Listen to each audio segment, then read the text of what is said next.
Fellow brethren, pleasant morning. Should we be confused about New Year?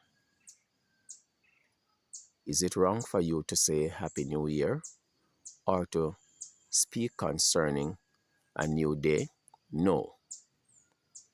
In these things we stand free, but there should not be any concern of worship or any part of banding to you in such a way that you go back to the old practice of ceremonies because of these things.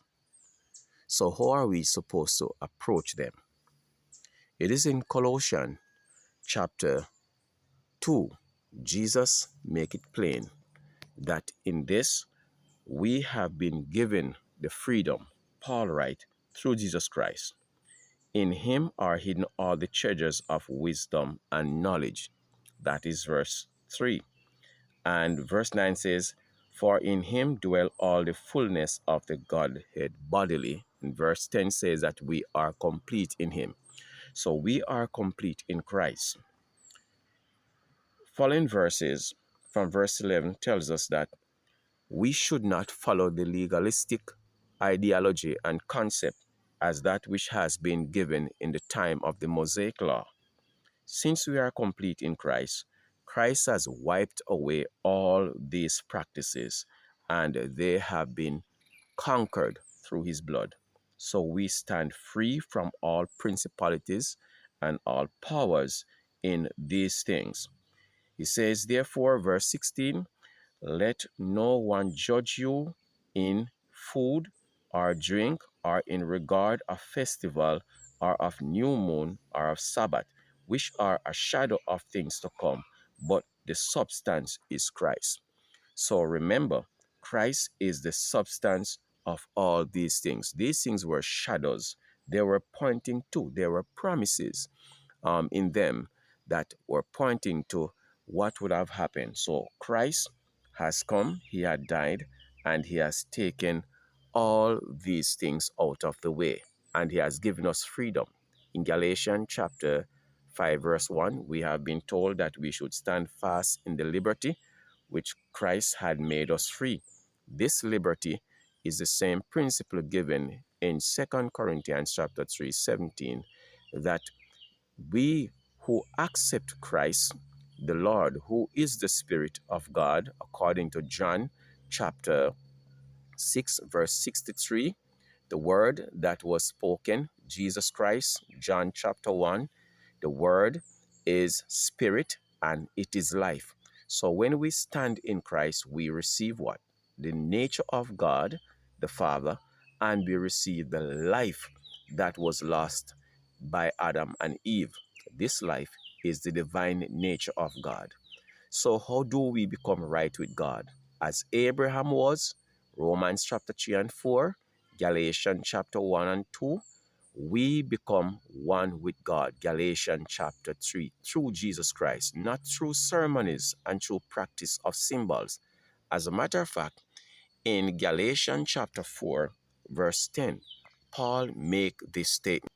We go from verse 9. He says, but now after you have been known of God, how is it that you turn again to the weak and bigotry element to which you desire again to be in bondage? Paul sees these things as being bondage, form of life. As a matter of fact, so if you observe verse 10, he says, you observe days and months and years. He says, I am afraid for you. I am afraid for you. I am deeply concerned about you observing these things. Why? Because these things are not necessary.